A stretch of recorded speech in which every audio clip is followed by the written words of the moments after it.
encounter. I've got another feeling. It feels very Hello and welcome to the Unwanted Opinion Podcast, the show in which me and my friends give our unwanted opinion on all things film. My name is Lewis and I'm joined today with Kyle. Hello. Hello, and Gonzalo. Hey. Hey. Hey. Every time you I guys do getting the on? haze, I just laugh. I love it. Yeah. I'm an emotional That's wreck. going to be Just Gonzalo, that's going to be a thing you're going to change your mind on as well. You're going to Yeah. do the haze. You're going to end up, you now love it and then you're going to hate it and then you're going to love doing it again. Go back again. you know? Yeah, that's what this episode is Yeah. about, isn't it? Yes, that's what it is about, yes. change your On mind. today's episode... Yes. Yes, on today's episode we're talking about the films we've changed our minds on, from things we might have thought were bad at first and then over reflection, over a rewatch, we've actually changed our minds on, or things we used to love are now not so special anymore. And on the second part of the show we have reviews for Marcel the Shell with Shoes On, the new Academy Award nominated animated film by A24, and the latest Marvel offering, Ant-Man and the Wasp Quantum Mania. So that'll be the second part of the show, and I will leave time codes below if you want to skip to those reviews and miss this whole incredible discussion. But yes, Yeah, because you want to miss Just this skip incredible all discussions that. for us to talk about Ant-Man, because that's what everybody wants. Everybody Wow. wants to hear more So- about Ant-Man, yes. Yeah. I mean, according to Twitter, it's at least an 8 out of 10 and all. Oh, I sorts, so- have more. obviously I have we're more of gonna those praise as that. well. Like that list, Oh, that God, one I yeah. sent you, Lewis, was Mhm. nothing gave it below a 6. Nobody gave it below a Yeah. 6. Sorry, just to feel your That's why rage. numerical scoring, and people, it's different in everyone's head of how it should Yeah. work. Oh, I yeah. people give Even like, within something this like a show, it works Yeah. completely Yes, different. Yeah. even within this show, Yeah. like one day we're gonna have to do a full episode just breaking down how it should work. But some people think a 6 out of 10 is like god awful, like that's dog shit, like that's No, I think- terrible. When, scoring like, of a film. 5 is fine. Like that's like it's 5 is fine. fine's 5 is neither okay. good or 5 is bad. That's the whatever. thing. I okay. think fine is like a movie you can watch in the background. Everything above a 5 is actually interesting and engaging. Yeah, And everything like- below a 5. Anything is above a complete 5 is something shit. that you would want to sit down and watch. Yes, yes. So Anything a 6 is below a something 5 that's is- slightly interesting. Yeah. I put Like, I I put kinda the put, 4 like, region you around can- drunk watching as well. Yeah. You I know, mean, I agree with that. I sort of group the numberings together. Like 1 and 2 are awful, 3 and 4 are bad, 5 and 6 are okay to decent films that I might not like, but I can see merit in as well. You know, and that has its moments. 7 and 8 are like good recommendations, and then 9 and 10 are like near perfect or. So flawless basically, you to- just to do you, 5 yes. stars, but work in the Yes. halves. That makes sense. But working there. That's why in this show when I'm like, when people are going like, I give it a 6.5 out of 10, I'm like, no, because they're just ranking No, things out you're of not 20. allowed. Let's go. We're not going that You're far. not allowed. Yeah. Not allowed to do that. Yeah, Right, no. okay. So yeah, films we've changed our mind on. Gonzalo, I'm going to come to you first. What is Okay. a film on either side of the spectrum you've So- changed your mind on? Okay, I struggled with this prompt because for some reason I Yes. had it in my head that it was only things that you used to dislike and now you liked. Mhm. So No, either way. yes, so I struggled a bunch because I do have a lot Okay. of films that I used to appreciate and now I see as dog shit. But also because, like everyone, I used to be a kid, and sometimes shiny stuff is cool. And like, I mean, Yes. for fuck's And sake, there's people today who are adults and grew up and still. That's a good point. That is a shiny good stuff point. is all they care about. yes. But yeah, just to give you a gauge, like as a kid, League of Extraordinary Gentlemen was this film that I used to Wow. rewatch, and I was like, that shit is so Really? cool. Look at that steampunk stuff. That is awesome. Mhm. You know, that's a god awful film. That is That's dog shit. terrible. That's a terrible yes, film. yeah, that is an awful film. But like, I went from being like, this is cool. I want more of this, to like, holy shit, this is so bad. Why am I watching this? Yeah. So, you know, I have a lot of those. Like, I think we all do, because, like, when we're children, there's different qualities that we look for Yes. in our content and stuff. But the opposite hasn't happened that many times. Yeah. Even here, like, the 2 examples I'm going to give aren't, like, extreme of like, I think these movies are masterpieces where I used to think they were bad. Like, you can have things like, and I didn't pick one because I'm not going to talk about it anymore because you guys are going to kill me if I talk about it again. But like, for things for like Speed Racer, like as I a wonder kid, if it had the term speed in it. Yes, Had the so word speed in it. things like the Wachowski sisters Speed Racer, like Mhm. that was one that as a kid I thought was cool. and then now as an adult, I can appreciate it even more as like a very like cubist kind of like work of art. But Yeah. yeah, I still liked it. You know, it's Sorry. not like I hated it. Yeah, shut up, Kyle. It's You a said work you of said art. Speed It's a great Racer and movie. work of art in the same sentence. I Yes. couldn't contain myself. I know this is an unpopular opinion, but it is my opinion. But yes, my unwanted opinion, and that's the end of the show, people. Thank you very much for joining us name today. dropping the show. Thank you. But yeah, so basically, I have chosen one that is a movie that, as a kid, I sort of appreciated. Then, when I grew older, I realized was very weird and bad and didn't make a lot of sense and wasn't a very cohesive movie at all. And after learning a lot more about the things that went behind the scenes during the production of the movie Yeah. and learning about like the history behind it, I've grown to appreciate and I can find like a lot of interesting things in that I would have dismissed completely beforehand. So this is Spielberg's AI, Spielberg's artificial I intelligence. haven't seen Yes. this film in a long I time. I watched it don't like think you I've as a seen child. I remember there's something about like I actually things do stick out to me like Yeah. visually about it. I do remember remember getting very upset by it. I can Well, I understand won't that. spoil what happens in like the midway point ish, between the mother and the son. Is Well, this son, is this quote, the unquote, one with robot. Robin Williams, or is it Jude Law? Or No, Jude Law. it's It's the Jude Jude Law. Law one. It's Yeah. Jude Law. what's Yeah, the Robin Robin Williams I'm Williams thinking is of? Who's in it? the bicentennial man or something like that, right? Yes. Yes. Right. Okay. Yes, you're Yes, correct there. bicentennial I man. remember I still like I've not seen this film since I was like 6 or 7, and that the scene between the mother and son is still something that actually really sticks with me because I was like really actually scarred by that scene of how tragic it is. And Haley Joel Osment, who plays the child, I mean he was He's amazing. Yeah. incredible Six child Sense actor. boy. Yeah, Sixth Yeah, Sense, yeah, Sixth Sense boy. Yeah. Oh. And I do remember the weird, like, was it like Coliseum or Entertainment's thing where like Yes. robots are getting like oil spilled everywhere. And Yes. I remember the visuals of that and just how, yeah, it's a very, very trippy and strange film. But It's I've a never very actually gone odd back film. to revisit it. I do remember being quite moved by it, but I've never actually seen it since I was, like a child. See, but yeah, explain why that's you the like thing it for so me. much. So like this is one of those films where like it's like plot wise and story wise it feels very disjointed. It changes in tone a lot. Sometimes things that are supposed to be like emotional feel more creepy, and things that are supposed to feel more creepy just feel bizarre and absurd. It has a lot of tonal issues. It has a lot of story issues. It's a very odd movie. It's a very odd movie, and I hesitate to call it a good one. But the thing is, as a kid, it was again one that like fascinated me.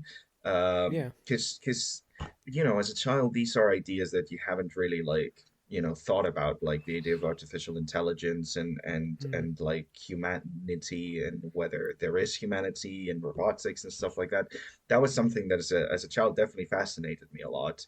The Bicentennial Man that Kyle mentioned is another movie that I really liked as a kid. Right. Yeah. Even though it was slow and boring and bad, that's a movie that I definitely, because So like something a kid usually wouldn't enjoy, but yeah. yes, but like I was fascinated by the inherent like sci-fi question behind it all, and I feel like this is like the same fascination that makes me appreciate sci-fi as much as I do now, to like all its different aspects. Like this is like what I feel like if AI was like the beginning of this fascination, then like things like Ex Machina are like the more adult exploration of these themes and stuff, But like it's really not a good movie. And then I started rewatching it when I was a teenager. I read a couple of reviews of it and stuff, and some of the points they were raising made a lot of sense of why they were bad and stuff. And by rewatching it, I realized it did feel very disjointed. It had a lot of really weird tonal shifts, and the film felt really slow, and the ending felt really rushed. It was a very weird kind of like thing, but I mean, it has it's very tied to like the story of Pinocchio. With yes, its very clear references and visual references to it, like what makes a real boy, because he's a robot, and what makes a real human, sort of thing. I remember the end. I remember a lot about this film that I genuinely forget. The sunken New York. I do remember stuff. that stuff. Yeah.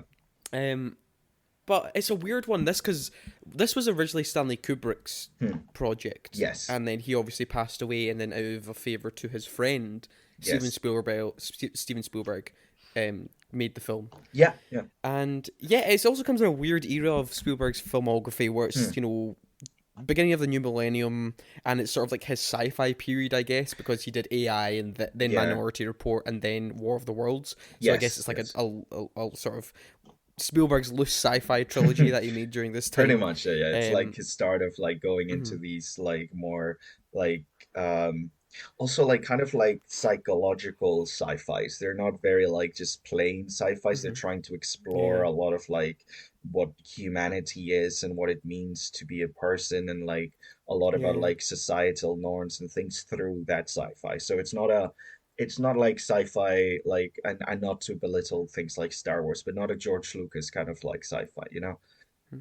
Well, to be Star Wars isn't really sci-fi if you think about it. Yeah, it's more science fantasy. Fantasy Yeah. space opera. It is. sort of, It is well. very political. Like they are very. Political I movies, remember. but I stuff. remember Yeah. one very pretentious story about like one of my film teachers basically saying that so much what people label as sci-fi isn't actually sci-fi because it has like he said there's only like 2 sci-fi films ever made, and I was like, what does that mean? Yeah. Can you tell me what they are? Yes.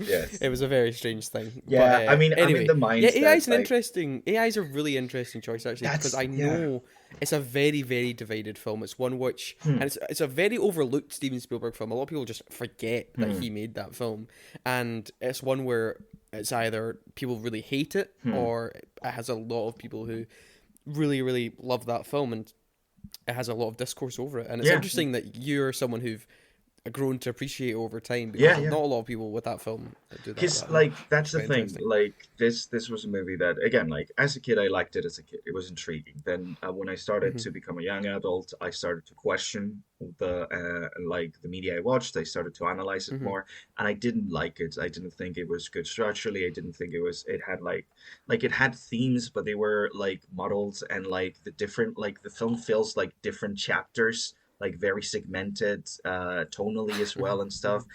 It didn't really vibe with me.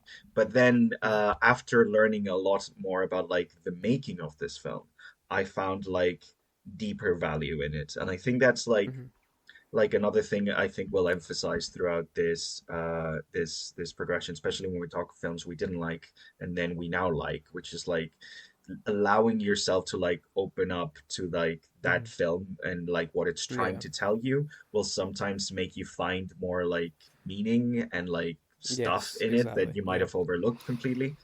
If you, that's the thing. Yeah. Obviously, if you're I don't know if Kyle studying agrees. film, is that even if you watch a film at first you're like whatever or just like okay, and then the more you look into a film, the more you research a film, actually tends to be the more you will actually end up liking it because you've spent time with something.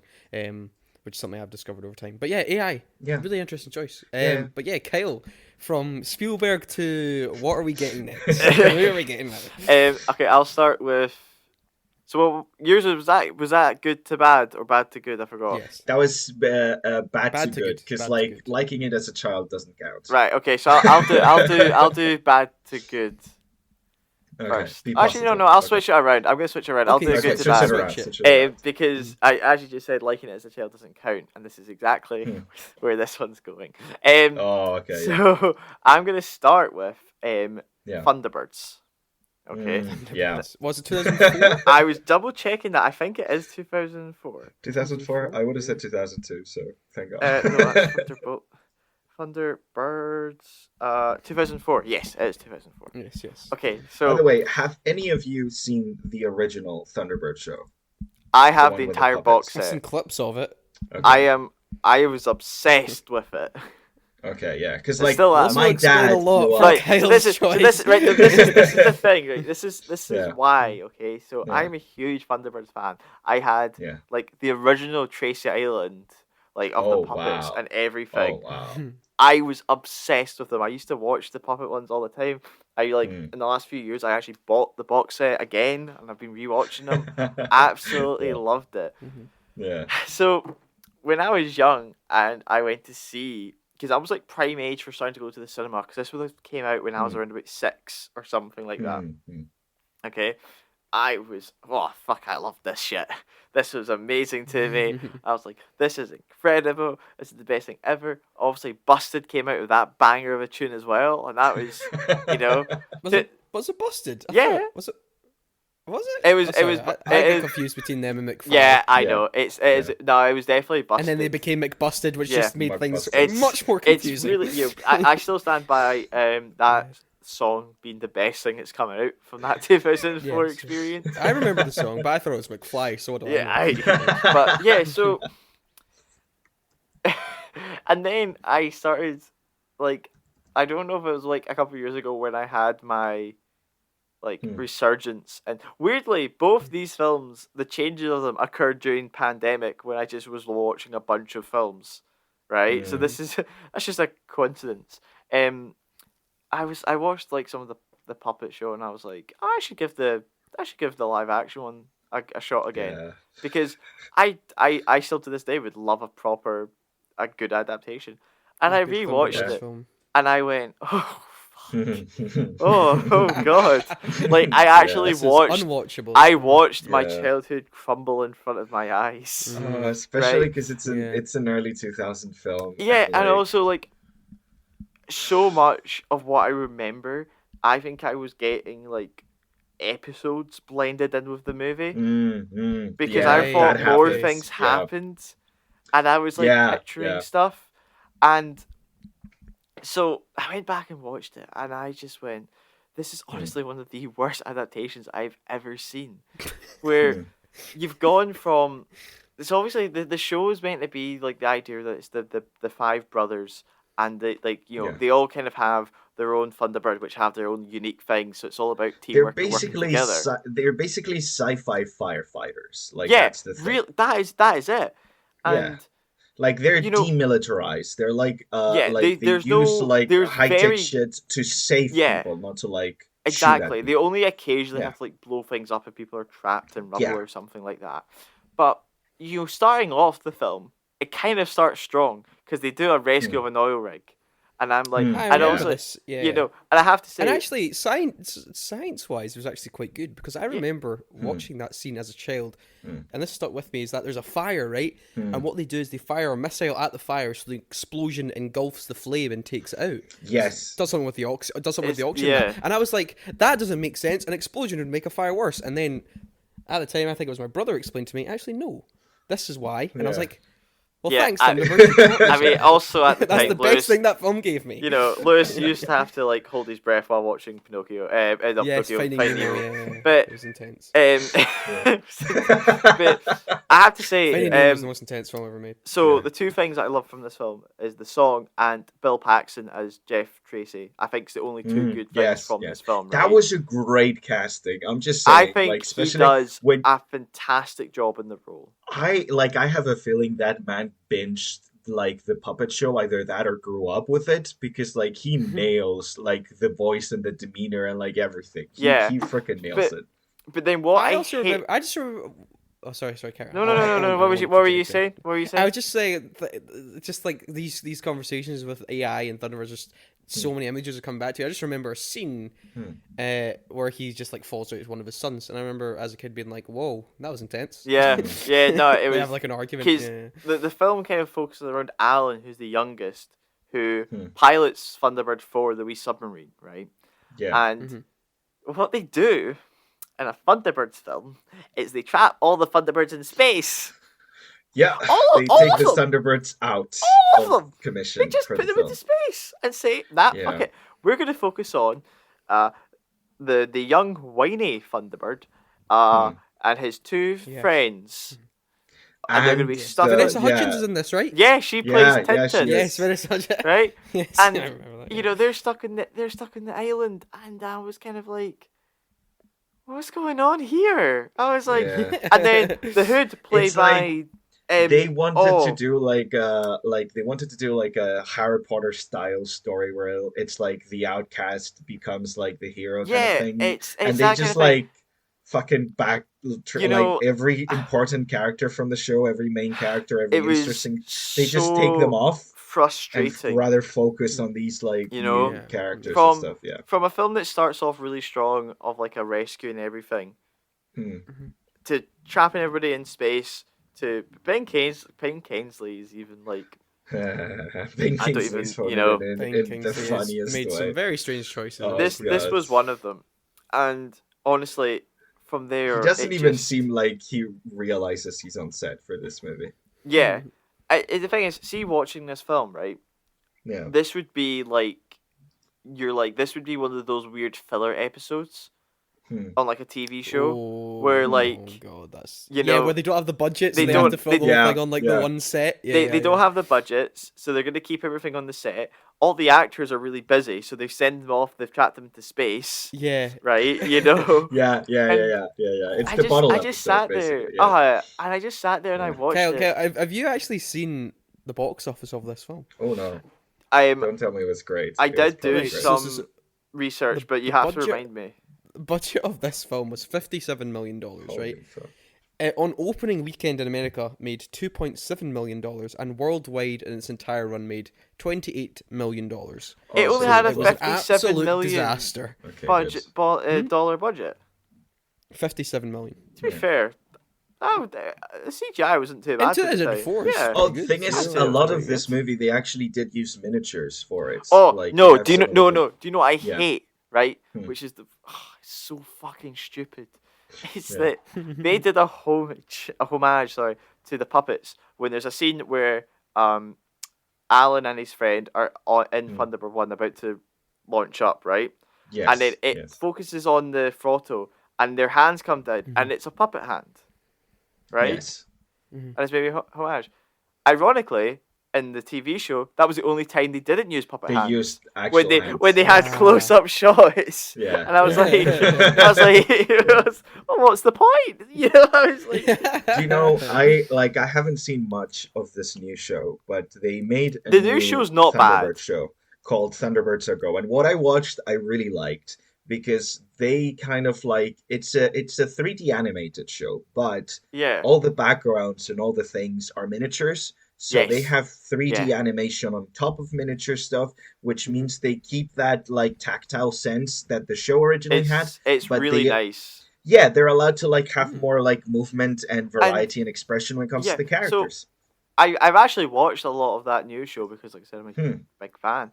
And I was just I'm like, this could be a film. Like, you could do a huge rescue film, and it be an epic. You don't need to have violence and gunfights in it to make it good. And I'm like, but you've got the technology. Or a big villain. Like, that's the thing. I get that. Like, I get that sometimes in the show they had the villain do things and cause the accidents and stuff. But like half of the episodes, especially in the are just shit happens. Are national disasters. Yeah, right? It's just shit happens, and they go rescue the people. You know? Yeah. It could be an that's inspiring the thing. That's a lot film. of thing. Studios and always have this thing where it's like there needs to be an antagonist in order to because story structure is hard if there isn't an antagonist. Make it like a disaster movie. They could have made a disaster movie. That's the thing. They were still popular at the time. It's like such a like an Emmerich style film. Like it just lends itself to a big disaster movie kind of thing, but with cool sci-fi tech. And if you're going to introduce new characters, make up new characters, and spend most of the movie with those new characters, then it should have been the fact that you introduce the civilians that are trapped under the disaster, so we care about them when the Thunderbirds go rescue them or something like that, you know? Like, it could have been a good idea to show, like, just the basic plot of they're going to do this rescue, then some of the Thunderbirds get trapped with some of the civilians, and now you have the two remaining Thunderbirds having to save the rest of them, but you still go back and forth. If you split it between, like, some of them are using their actual skills to help people, and then some of them are using machines. You know, I still get credit that I think some of the sets they made for this film were really impressive for the time, for the budget. Yeah. Where it's lacking is just that script. Somebody 100%. pulled it out, and you know, I don't want to blame number one, whatever his name was on the show, Paolo, because obviously this is directed by Riker from Next Generation. Oh really? Yeah, which he shouldn't do. I really think he struggled a lot with that, and like the script was honestly I don't know. See if I find somewhere that like, oh yeah, the script was actually pulled from an unused TV episode. I'd be like, yeah, that's why it was unused, because it's shit. Like, I hate when people do it. Like, yeah, we actually found the script because it was stored away. It was the exact same premise with Hitchhikers. They're like, yeah, we found the script of unused notes from the book. I'm like, they were unused for a reason. It was bad. But yeah. Oh, the Hitchhikers one, especially the ending, like undoes the entirety of the point of the. Oh, so sorry, I hate that movie. Anyway, yes. Thunderbirds. Things, well. Yes, Thunderbirds. Interesting. See, I was interesting because again, like the idea of trapping the most competent Thunderbirds somewhere inherently isn't bad, but they do it in a way where they're completely useless. Like if you trap them within the disaster, you could see like and develop their characters as like see these people that are reliant on like their machines and their inventions suddenly have to do things the old-fashioned way and having to like manage people and stuff. Like it would have been really interesting. It could have been really interesting. You could have still focused on the young Thunderbird proves his worth thing, but still like have the actual like rest of the cast do shit, you know? Whereas they were just like, nah, you're in a space station now, and the ones at risk are you're gonna run out of oxygen, and that's your role for the entire movie. Have fun. Bill Paxton was an expensive actor, yeah, so, they paid a lot to just have him stuck in a space station. They wasted it. It's interesting that you two went childhood with your first choices, because I think that's a very good way to go with this, because I think a lot of people watch something as a child, then it has a special place in their heart, and then won't watch it again because either they think it's amazing or they are too scared to realize that some things aren't as good as they remembered. I think over nostalgialization is what I'm going to call it. Not a word. It's actually something that's actually caused a lot of problems with modern media. But I'm actually going quite recent with mine. So my first one, I'm going Christopher Nolan's Tenet. Now, I could have done another Christopher Nolan film, Batman Begins, but I will leave that for when we do a Christopher Nolan episode in the coming months before Oppenheimer is released. I have interesting thoughts on Christopher Nolan. You guys are going to hate me. Yes, you have very interesting thoughts on Christopher Nolan. And look, there is, fair to say, Christopher Nolan is in very much, is a modern auteur in the sense that once you see a Christopher Nolan film, you know it's a Christopher Nolan film. Some people might not like his specific style. Some might think it's quite detached and cold at times when it comes to characterization. But that's just kind of his thing. And that's kind of like his whole kind of his signature thing. And that's why Tenet is so interesting, right? Because let's go back to the pandemic era, 2020. This was the only thing that came into cinemas pretty much in the summer, right? You know, rules were relaxing a bit, and so Warner Brothers took the risk of releasing Christopher Nolan's Tenet in cinemas. That was a bad choice. I think they should have waited longer to release it, because I understand releasing it in cinemas, but like I think they should have waited. Like releasing it in cinemas, also doing this thing also led to the terrible HBO Max same day release of their biggest films that year, which was the worst financial decision a studio could ever make. But even still, Tenet did pretty good considering the circumstances. Actually, more than good, because this was 2020, summer 2020.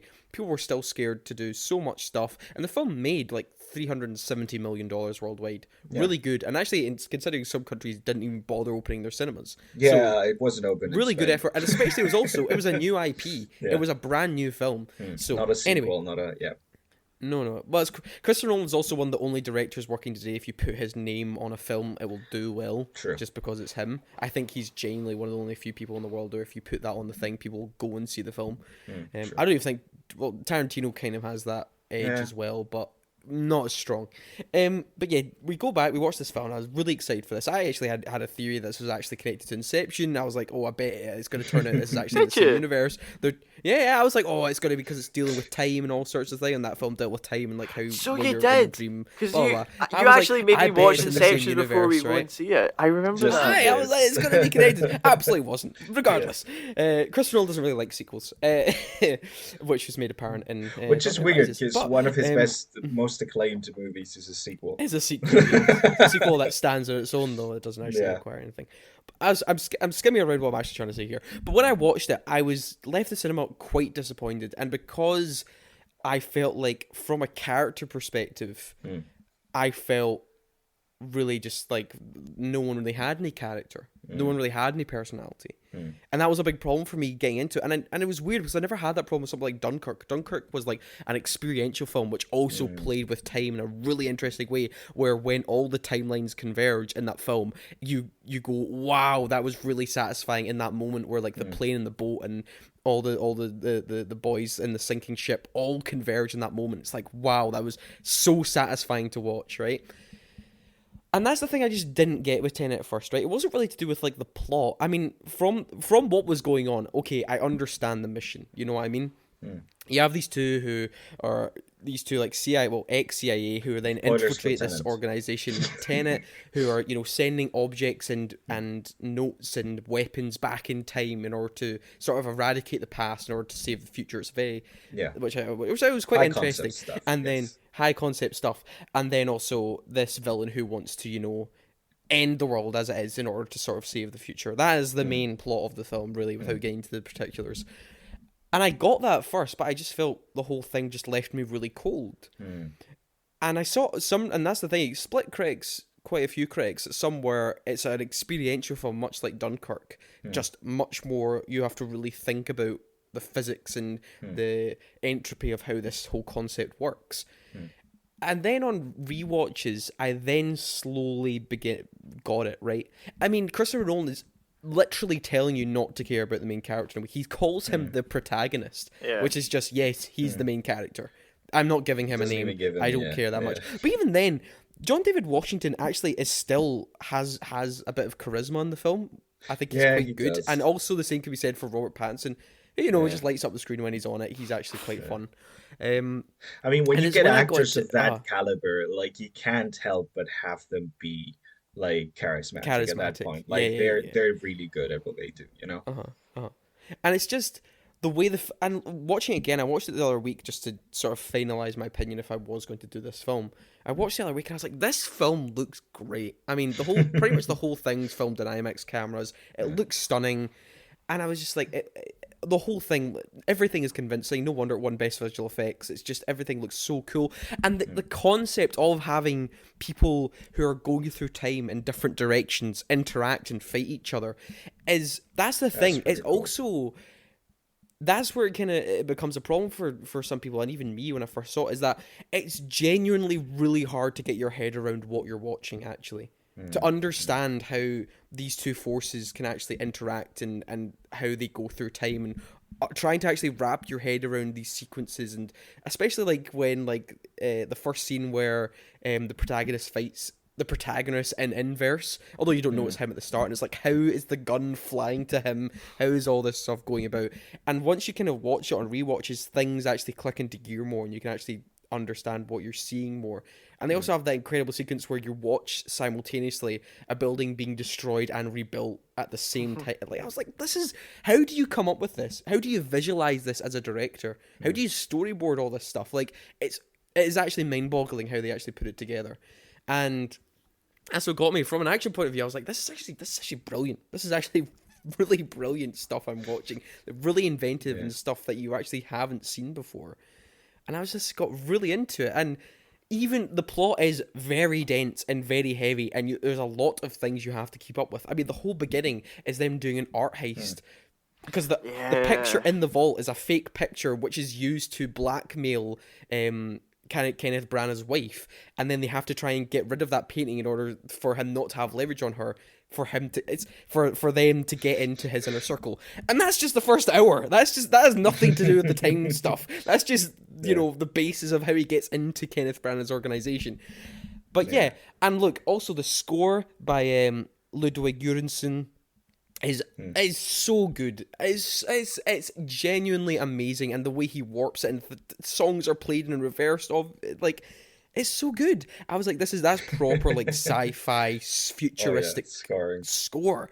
It's great. I love that score, and I couldn't believe it was nominated for Best Score at the Oscars because it's so inventive, and I loved it. And I still listen to some of the songs. Like, I think they're great. But yeah, it's something that, much like Dunkirk, is, and they even say it in the film, it's like, don't think it, feel it. And that's kind of what you have to do. You really have to go in and feel and just like try.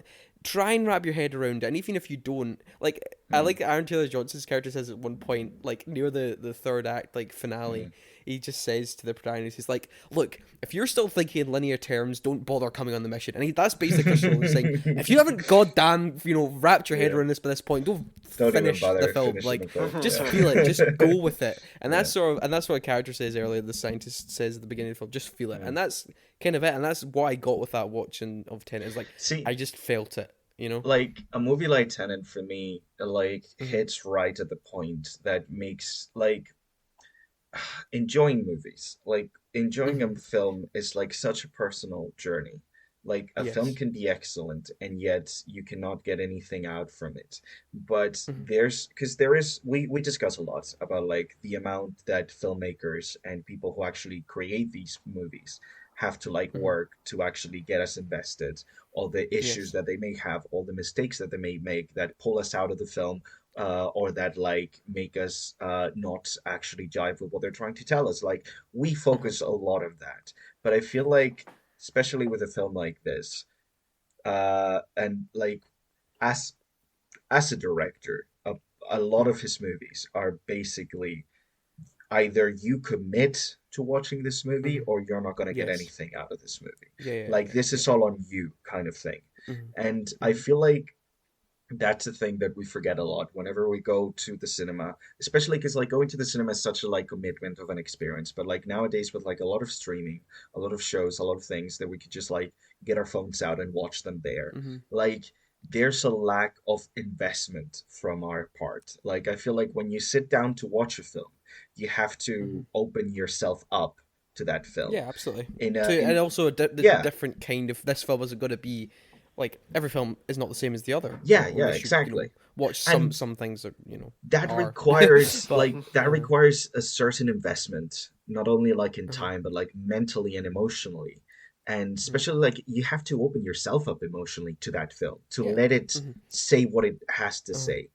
Then you can analyze whether it worked or it didn't or something like that. And I feel like that is such a hard thing to do, that I understand how like a lot of movies like the MCU are so successful because they don't try to go for that. They engage in like other kind of aspects and more sensory kind of like sensory is the way like, and that's why like it's so easy for them to get all these crowds and have people rewatch the movies on Disney Plus, because it's not actually like, it tries to minimize the audience requirement.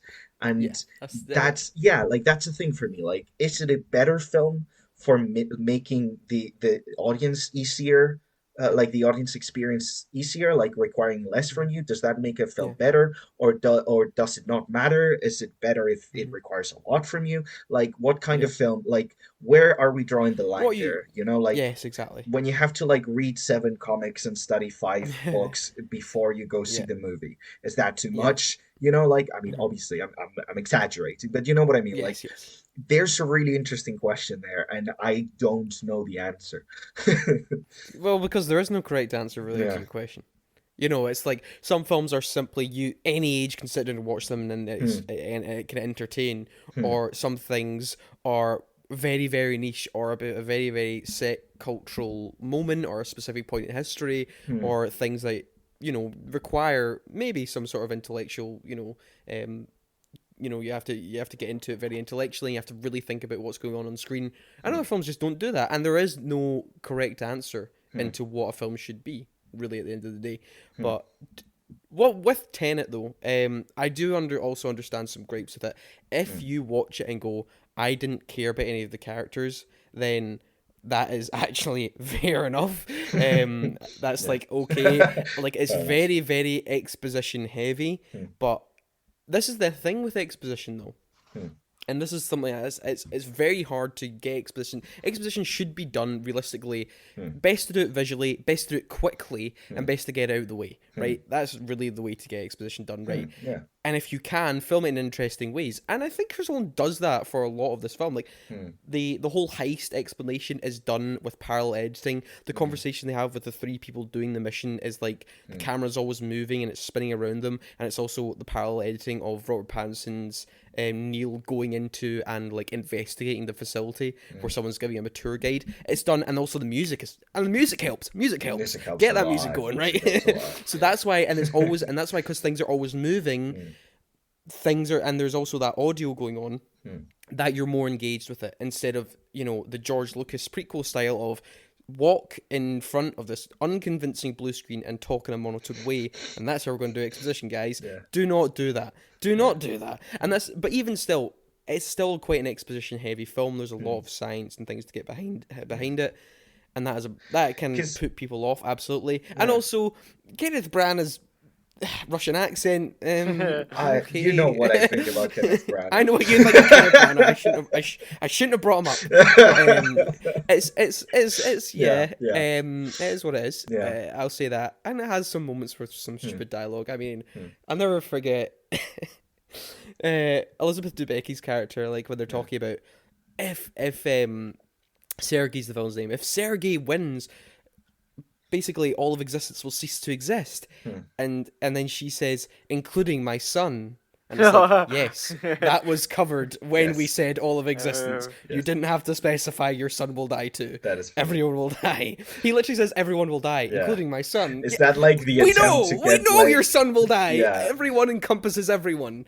I would have been less clunky if like at that moment she was like looking, like we see her looking at a photo of her son, or like holding her son while she says everything of existence will stop, and it's like, yeah, we get it. But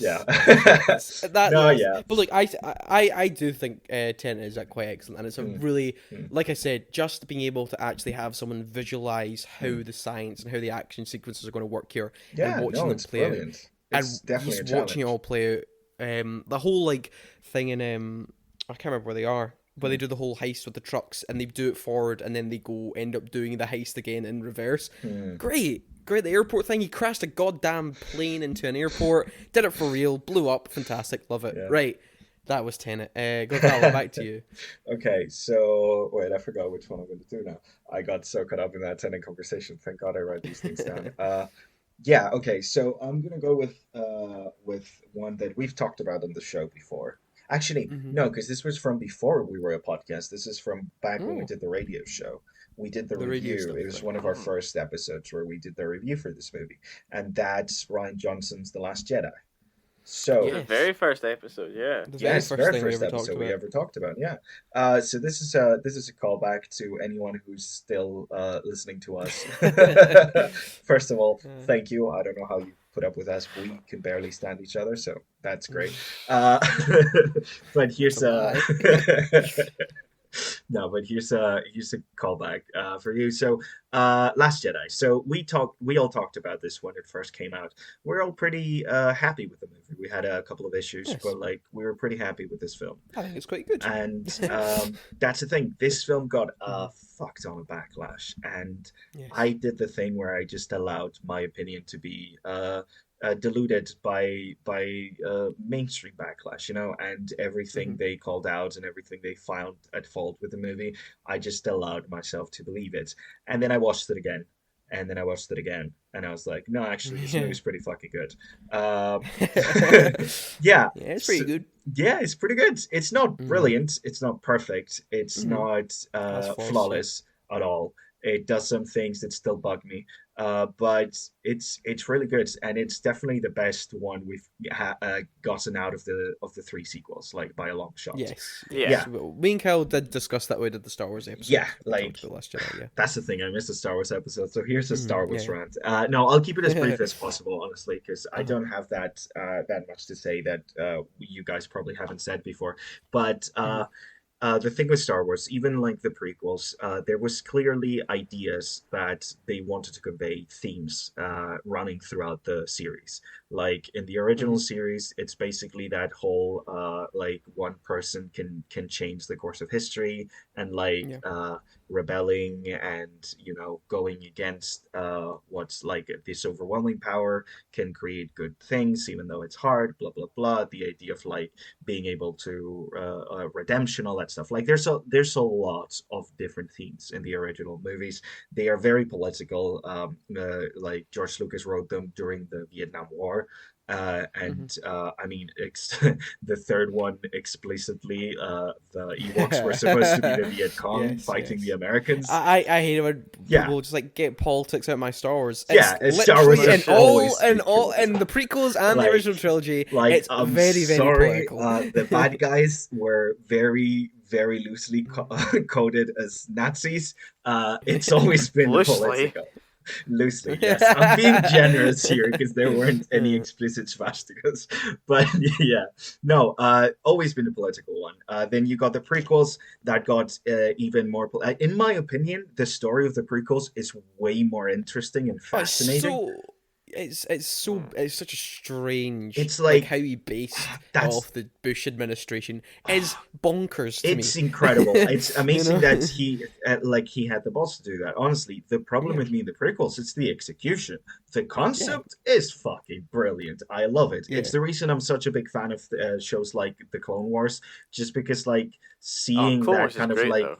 It's so good seeing that period in like Star Wars history being explored in a like better, less clunky way. Like you can get so much shit out of that. It's fantastic. So yeah, like they've always had like that running theme. I mean, the prequels are basically about the downfall of democracy to tyranny. That's like a big fucking topic. Brilliant. That's pretty big.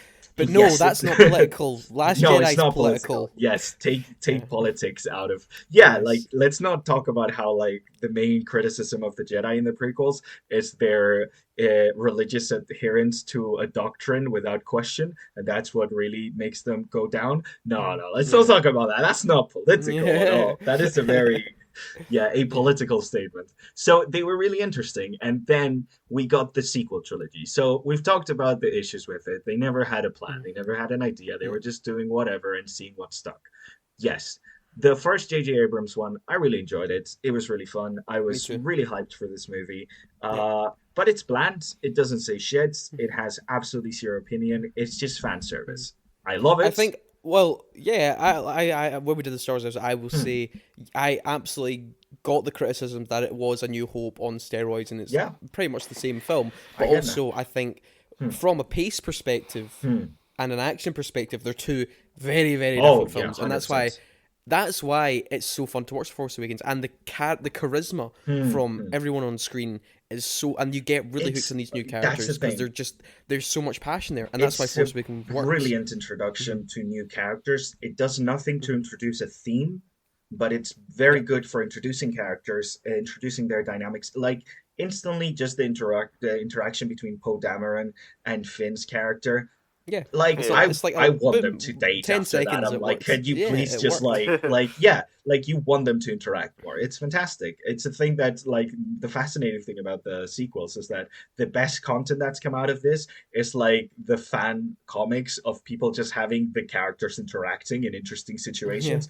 Because like it's the best thing that they did from the start. They had interesting characters. They introduced them in an interesting way, and you love them. Like Kylo Ren is one of the best villains, like concepts that we've had for a while. Like the whiny little baby villain. He's love the best part of all. It's brilliant. All of it, It's whiny fantastic. wee bitch. Yeah, it's great. It's great, and it's one of those things where like it managed to introduce a lot of characters, but didn't really. Like it seemed like the theme was vaguely legacy or something like that. You know, let the past die is sort of this whole thing. Like, and that's I said it is a massive criticism on franchise filmmaking within a massissive franchise. It's quite genius, actually. Yes. That's why like I really appreciated what he did with Last Jedi, because I know like a lot of people don't like the fact that Rey is nobody and she has no blah blah blah. blah blah blah, because everyone was speculating. Then people were saying that Luke wouldn't do that, and Luke wouldn't the Luke thing doesn't make sense. Yeah, but like because the Luke thing is like. Because that's the problem with when you have such beloved figures in fandom. You raise them up to like I was godhood saying, like I was saying, the over nostalgization of certain projects, Star Wars. Yeah. What this does is that therefore, when someone does something realistic, as in a man will not be the same. Yeah. In 30 years' time, he will be a different person. Yeah, whoa, no, it can't be. Like it's a very realistic and raw approach to taking Luke Skywalker. Like it was such a fuck up, the amount of backlash they got from this, because it led to what it led to. We all know. But like, yeah, especially let's be honest. I didn't love the fact that Disney decided to destroy Legends and just like put it aside and be like, everything that was written in the future Star Wars is fucked because we're doing a sequel, so now let's cut all the continuity out. Like, that wasn't okay. I don't think it was right to do, but also I get it if you're going to want to do a sequel. So, and I understand that a lot of people came into this movies thinking of Legends and expecting Luke to be the Luke from those stories, you know? From those stories, like, the idea is that he's this unwavering force for good, and that's pretty, like, that's the thing, you know? And I get it. I understand the feeling, but I think that was the intention. Like, you can't criticize a filmmaker for doing exactly what they intended to do. You know, if the execution had been poorly done, but they wanted, like, specifically the intention of those scenes with Luke as a hermit that, like, looks like put aside all the Force and all the Jedi ways and everything behind him. It's explicitly the feeling that they want to get from you. That's what Rey is feeling at that moment. The main character is mirroring the feelings of the audience. Like, that was exactly what he wanted you to feel at that moment, you know? That idea of what? This, like, shining beacon of hope, this, like, godly figure is suddenly just, like, drinking blue milk out of a fucking seal's tit and telling but also, me that he doesn't care anymore. What you even see in the original trilogy. Yeah, that's the thing. The Jedi, when Luke's master's thing, he's not. That's the thing. That's God. The thing. No, like he's not doing. He's He can use the whiny Force and kid, kills people with a lightsaber. Then he's a fuck up that gets his friends and himself in danger, and then he gets really fucking mad, does some very un-Jedi things, and ends up like at the edge of turning to the dark side, and then realizing that what really matters at like the very fucking end of the third movie. Well, like, also everyone else is doing the work to destroy the story. Exactly. Not him. Yeah, exactly. Anyway, sorry, we're getting a massive Star Wars. Like, that's the thing, and again, like, I understand because there is so much like lore from Legends. Like, yes, and like there's so much mythology and stuff, and it's all very good and taken care of, and blah blah blah. But that's the main issue I had with this. Like, clearly there was still like things holding this movie back. I think the idea of trying to mirror Empire Strikes Back as much as it did, very dumb. I don't get it. Like, yeah, sure, the first one mirrored A New Hope, but like the prequels didn't do that shit. So like, just take it back a notch, man. Just do whatever you want to do, and that's it. But like, like, I'm pretty sure that was studio mandated though. Let's be honest. But yeah, like all the things that people seem to have issues with are the things that I think make this movie like good, like actually good. Yes, the most interesting one. Yeah, we've seen from later Rian Johnson work that like his best quality is taking a stale genre and like saying, hey, I'm going to put it up on its head and do something interesting with it while making some social commentary. And that's exactly what he did. A lot of people hated the visit to the casino plays and the realization. That is an aspect of the film I wasn't big into. I thought it was very clunkily done. Yes, but I like the idea behind it, where exactly. people profit on war and selling things. Yeah, that's great to both sides. That's interesting. I think just shows thought like it was Andor very reflect that a lot better. With like, that's the thing. Like, I think it's less about like I understand where they were going for. I think I would have gone less with like seeing the extreme wealth of a Pleasure Planet style place and more on like the opposite, like the showing the poverty of like a planet where they build the weapons that the resistance uses, for example. I think that would have been way more impactful, because seeing people absolutely overindulge themselves doesn't really have like an emotional effect. Where seeing people suffering because of something that you support, that would have been fucking brutal. Like that would have been brutal. So I get it. No, absolutely. I think that's good. I will say, before we move on to Kyle's thing, like you said at the start about you allowed, public discourse and, the trolls and like people, such mass hate and opinion sort of, warp your own opinion. Yeah. And that's something that I think a lot of people, like, that has become a massive problem with film discourse today. Is that people... Like I said, people want to trash shit. People want to think they're bigger and better than whatever's out there and think they're smarter than it and think they could do a better job. And therefore, going on something like Twitter and getting a collective to then group together and hate on something makes you feel like you're part of a community. Yeah. And makes you feel like you're better than... It's easier to rally and hate than love. Like, let's be honest. Absolutely. Like, that's just and there's also, like, it can go the other way, though, as well. It's like people could just blindly love something. Yes. Let's talk about the MCU. without actually, critically thinking, what did I really like in this? What did I really not like in this? And look at it and form your own opinion. And I think people just, want to go either one way or the other. It's either trash or it's 9, 10 out of 10. It's like 10 out of 10 or it's trash. And also, like, we like, especially with films, that we've talked about a bunch that we really enjoyed. And then, that we didn't really like, and then decided that we actually enjoyed after giving them time and stuff. Like, it goes to show that it's such a personal experience. Like, people are like it really, when you enjoy something, especially something like a film or media, like it's such a personal thing to you, especially like Kyle was talking about Thunderbirds and like how much he enjoyed that as a kid, how he watched the original show and how much like the movie meant to him as a kid.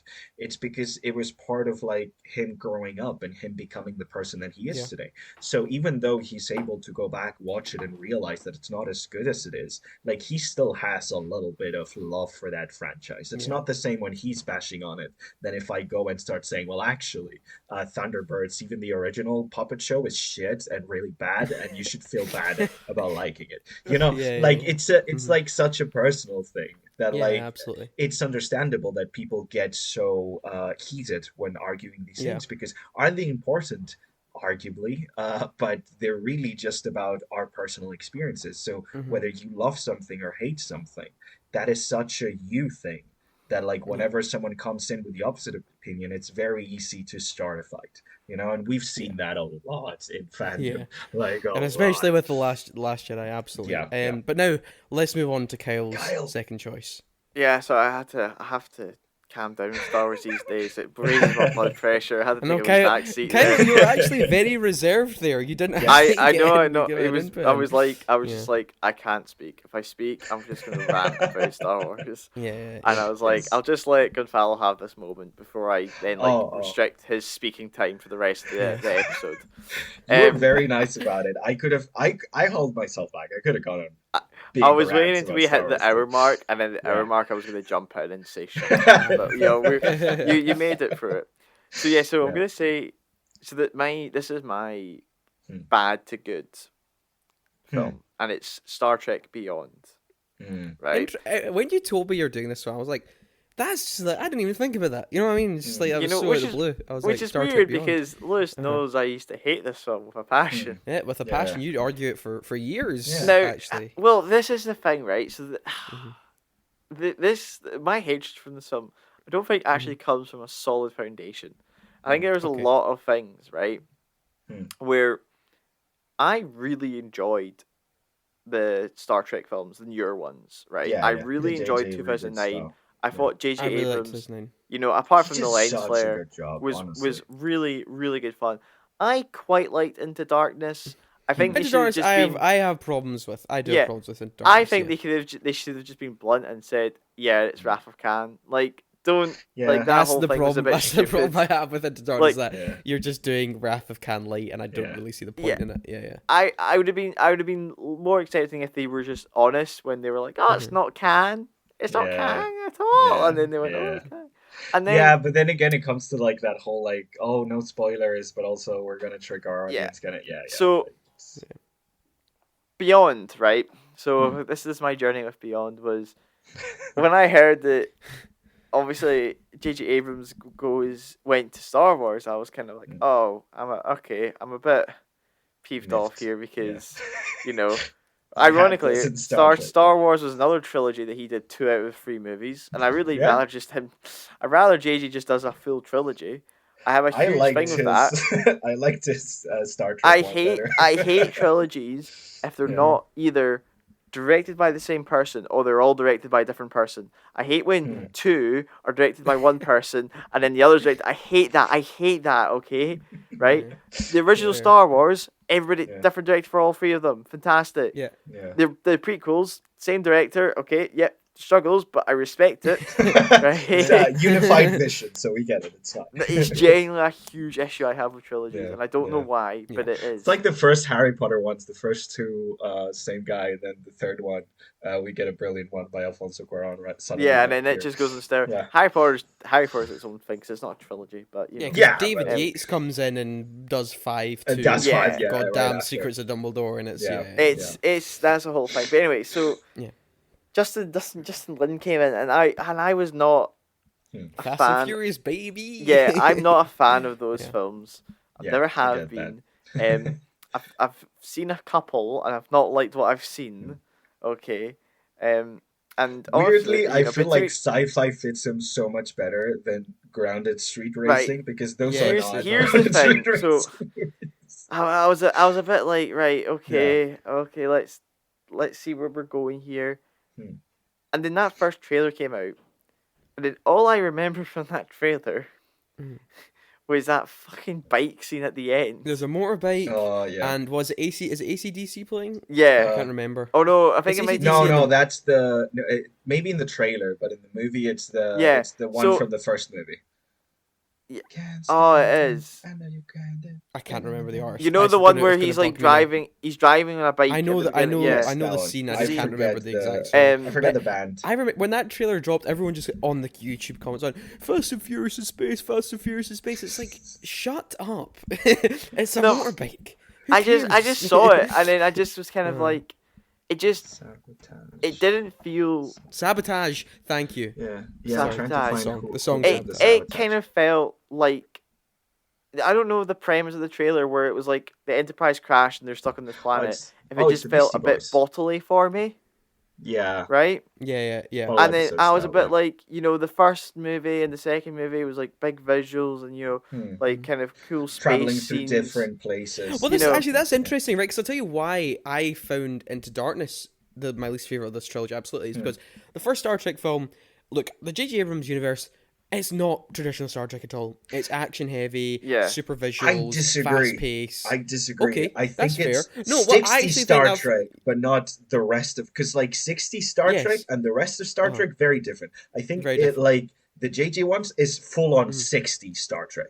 Like 100% Kirk punching guys in planets. Yes, that's the Star Trek we're getting. Yes, but it doesn't delve into even it's not Next Generation. Big it's not sci-fi Next concepts Generation and stuff. ideas and things like that. Yes, but with that first one, like I said, fast paced, great action, charismatic characters. Force Awakens that we're talking about, but Star Trek, and you're getting different worlds. You're getting Vulcan. You're getting whatever the snow planet's called. You're getting all these places. Yes. Then Star Trek 2 Into Darkness decides to go planet Earth, Enterprise, 5 minutes on another planet, and back on the spaceship and Earth. We go to the Klingons. Because that felt more next gen, because a lot of next gen episodes take place just on the ship. Yes. The second one for me was just like, right, we're not really exploring new worlds like you said you're going to do at the end of the first film. This just feels like you're on a spaceship, and then boom, the third one we get the crash landing on a planet sort of thing. We're on the thing. I had a whole thing where I was just getting sick of the Enterprise being like destroyed. And I'm just like, I just want the Enterprise to be fine, because that's what I love about Star Trek. And then I never saw it in the cinema. Not in the movies, anyways. I don't think there's a single Star Trek movie where they don't blow up the Enterprise. Right. Well, I was never intrigued to see it in the cinema, so I never went. And then you had a copy of it, I think. I got the Blu-ray. Yep. Yep. And then you're just like, just watch it, and I watched it, and I think in my head I was just kind of like, and I remember watching, I was like, fuck, what's this shit? And then the scene at the end where they're riding, like they're. They use the music to ride destroy the wave. Yeah. And then I just sat there. I love it so much. Well, see, this is where it came to that. I just sat there and I was just like, what the fuck is this? Yeah. And then I get that. And then it wasn't until during the pandemic where I think I ended up rewatching the trilogy that I was just like, well, I'm gonna have to watch Beyond now. And I don't know if I was maybe just sitting in my room drinking, watching films. And I just went, this is dumb. I enjoyed it. It's good fun. Like if I look at it as like a dumb film, I'm like, okay. But even actually, from a writing standpoint and from a character interaction standpoint, it actually feels more like 60s Star Trek than something like Into Darkness. The way the characters speak, they actually really are embodying their counterparts. They nailed the kind of like their roles, and that actually a lot of credit to Simon Pegg, who actually had worked on the screenplay, is that he got it, and he could make, especially with Scotty and Spock and Bones and all that, it really does work. Yeah, Bones that's the thing, really like, I feel like at that point, they managed to nail down the characters so much, like, with the writing, that I just want to see those characters interact. Like, I just want those characters interacting as, like, a thing. Like, every single interaction they have is brilliant. Like, Bones and Spock, like, in that thing when they're getting injured and stuff, it's fucking hilarious. Like, it's so good. It's so good. I feel like Uhura is sidelined a lot in this movie, though, and I don't like that too much. I feel like they're like, we don't know what to do with her. Let's just put her aside. I like the new character, the white lady with the weird hair kind of thing. Guess what's her name with the tattoos? Who plays her again? She's the one who did The Mummy with Tom Cruise. I forgot her name. Yes. And she was also... She was great in it. She's very charismatic. She's very good. And her interaction with Kirk and Scotty are fantastic. Like, it's a 10 out of 10. But... And also... Yeah. Sorry. And also the film had to deal with sort of two losses in the film with Anton Yelchin and... oh my god, I forgot Spock's Leonard Nimoy. Yeah, Leonard Nimoy. Yeah. Jesus, completely blanked on that. Sorry. Yeah.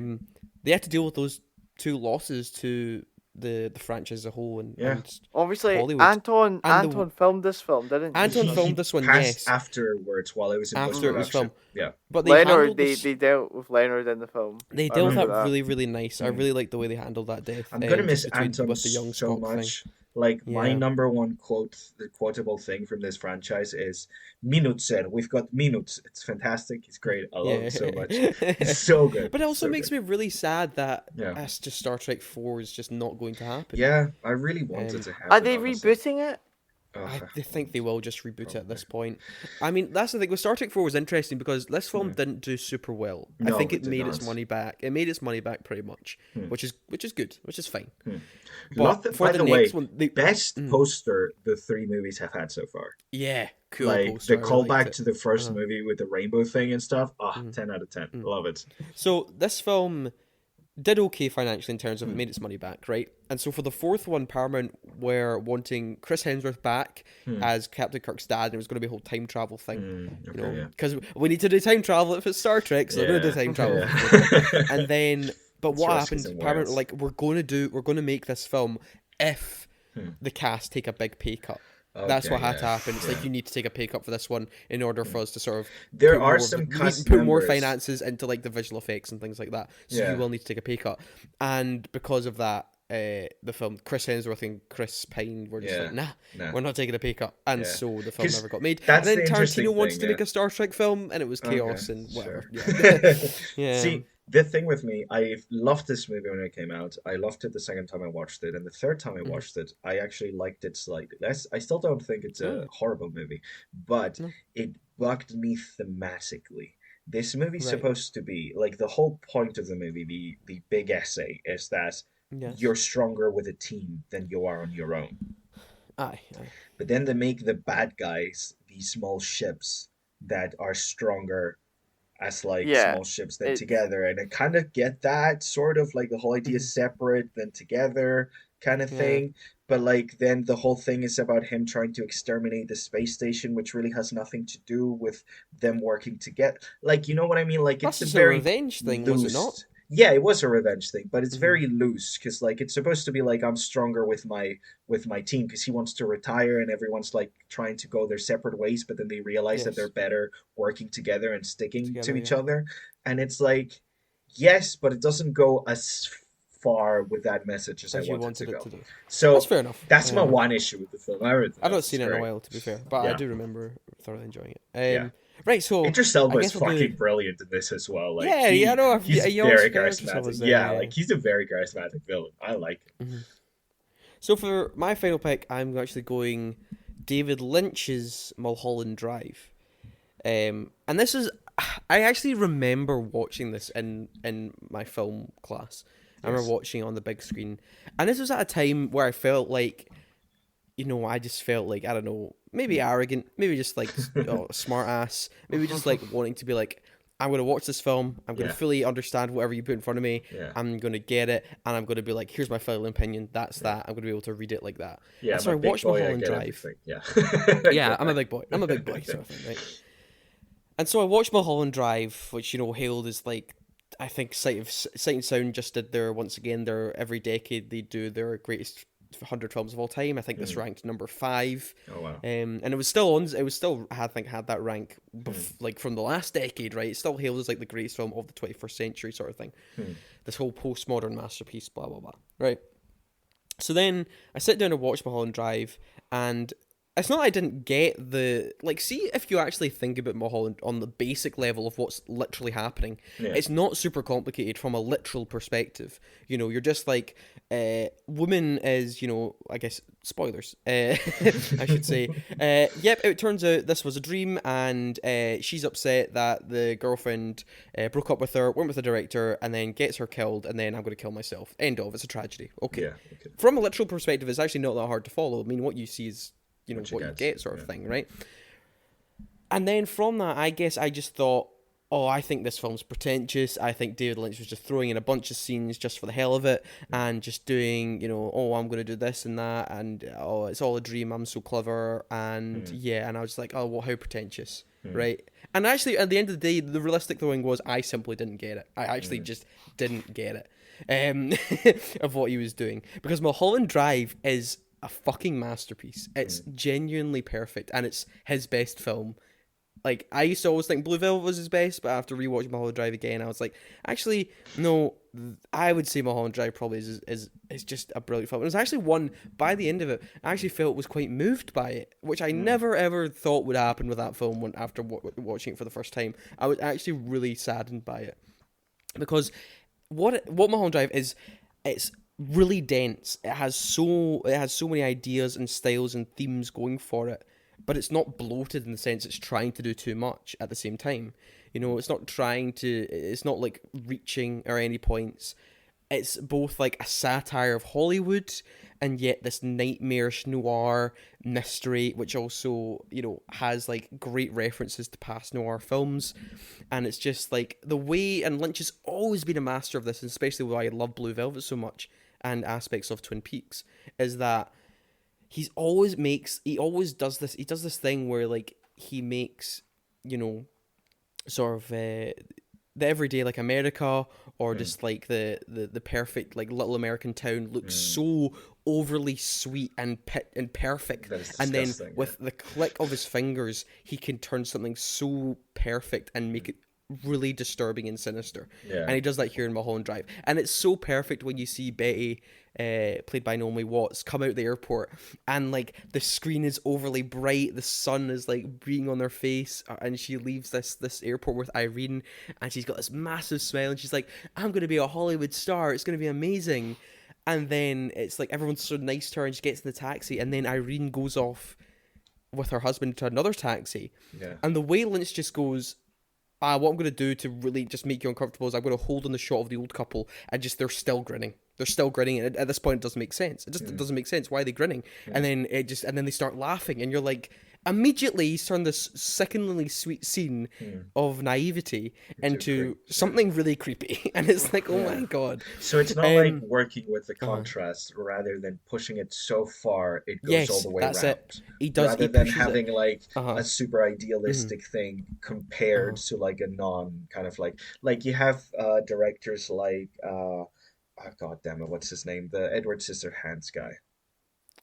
What, Tim Burton? Tim Burton, where like he plays with the contrast. Like that's what the contrast of one versus the other. You have the dark mountain versus the colorful, peaceful, pastel kind of, you know, kind of like houses. Like instead of doing that, he like pushes the pastelness so far that it goes all the way around, kind of, right? Yeah. Like it's not like look at this, then look at this. It's more like let's keep it going and pushing it and pushing it and pushing it until it becomes unsettling, until it becomes uncomfortable and creepy. That's interesting. And that's what that's it does. really interesting. And of course, what he's known for is making his whole, obviously he interprets film and wants to make films that are like a dream. From a literal and realistic point of view, things don't make sense. It's like if you're watching it and it's like, that doesn't make sense, it's like it's not really supposed to. He sees things in sort of fractured and abstract ways. And that's Mulholland Drive in a nutshell. It's this weird abstracted dream turning into a nightmare, turning into reality, which is somehow worse than the nightmare. And that sort of thing. It's like, I never thought I'd blend MCU and Lynch together, but it's that classic Thanos quote where he's saying reality is often disappointing. And that is actually kind of a mantra to a lot of Lynch's work, is that reality is the darkest aspect. And it's something like, what was like he shows Wild you at Heart, where he shows, like, there's a whole thing where, like, reality is, like, a really horrible place, and when like a scene where like Laura Dern's listening to the radio and it's just all the news is horrible stuff happening, and even talking about environmentalism and stuff like that in that film. Another great Lynch film, side note. But then you have to look at it from like, it's also not only that, it also has moments of genuine hilarity, like when Justin Theroux's character goes home to find his wife cheating, and for no reason, it's just Billy Ray Cyrus is in bed with the wife. Yeah. Although he's playing this guy called Gene, but it's like,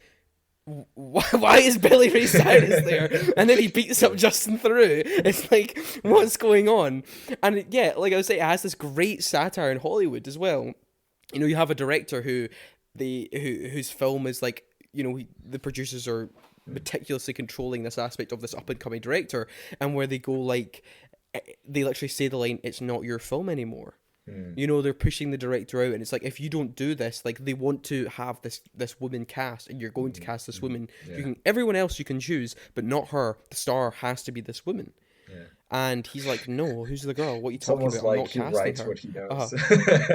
Exactly. And that's it. And that's the really sad reality, is like when they say it's not your film anymore, is what was actually going on behind Mulholland Drive is a fascinating story, because Mulholland Drive was originally pitched as a Twin Peaks spin-off show with Audrey. So when they still planned to do a third series of Twin Peaks, this show was going to happen at the same time. It's going to be a spin-off with Audrey's character. But obviously season 3 of Twin Peaks never got made, and therefore this spin-off show was not going to happen anymore. But then he was encouraged to adapt it, make it something else. And so what you actually watch, an hour and a half of Mulholland Drive, is actually a TV pilot. What you're watching is, this was actually going to be a TV pilot for a series called Mulholland Drive, but then they decided to go, no, it's too slow, it's too abstract, it doesn't make sense. You can't. We're not. ABC was like, we're not financing this series. But then a French studio steps in and goes, we'll give you $7 million to finish this project off. So he films another hour of footage and then just makes it a film. He just turns his pilot into a finished work, which is fucking fantastic. He just turned his pilot into one of the like greatest films of the 21st century. It's like, how do you do that? God damn it. But yeah, it's so brilliant, and that's obviously what that line is about, where it's like, it's not your film anymore, and that's why sadly he doesn't make films anymore, is because he's said before that, you know, the film landscape has changed so drastically that I couldn't get my films financed anymore, which is, because that's the thing, really, like, really depressing. It was bad back then, about it. But just imagine how much worse it is right now with like the like, it's just you can't make a movie if there's not going to come any toys from it. Like that's just like number one. If that movie isn't making any toys, you aren't allowed to make. Yeah, it is really sad that this is what happened to David Lynch and how he's just stopped making stuff now. Yeah. And he's got a YouTube channel that is he does have a YouTube channel where he just makes stuff. And makes weird shorts every now and then. But that whole satirical element also, there is this like darkness to it where like. Which also references a film like The Player, where you have in that film Richard E. Grant is this up and coming screenwriter who is like, I'm going to be their purist. It's going to have like a no name cast. It's going to be this and that. And then by the end of that film, he conforms to I want a star. Yeah. And like this, Justin Theroux is the up and coming hot director, and then by the end of the film, when you get into reality, he's conformed to what the producers have to say. Yeah, and he becomes what is. Yeah, this is very depressing as someone who wants to be a filmmaker. And identity is also a massive theme about you know who you interpret yourself as and how you want to be perceived. Like Betty's character wants to be the protector of Ruth, but then in reality those roles are actually kind of reversed. Yeah, I could gently go on and on.